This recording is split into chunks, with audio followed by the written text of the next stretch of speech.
جو بھی یہ عمل کرے گا اس کے لیے اللہ کے نبی صلی اللہ علیہ وآلہ وسلم کی طرف سے مبارکباد دی گئی ہے۔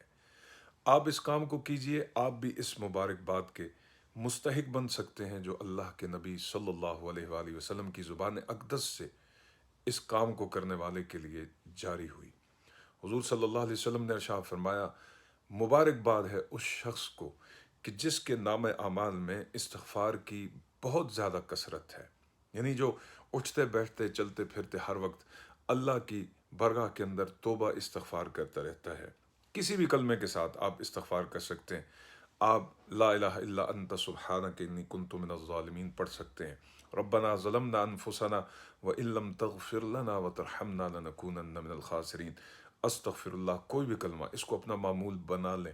نبی پاک صلی اللہ علیہ وسلم نے ارشاد فرمایا، جس شخص کے نام اعمال میں اس کلمے کی استغفار کی زیادہ کثرت ہوگی، محمد صلی اللہ علیہ وآلہ وسلم کی طرف سے اس شخص کے لیے مبارکباد ہے، اور یہ مبارکباد حضور کی شفاعت اور جنت میں داخلے کی صورت میں ہے۔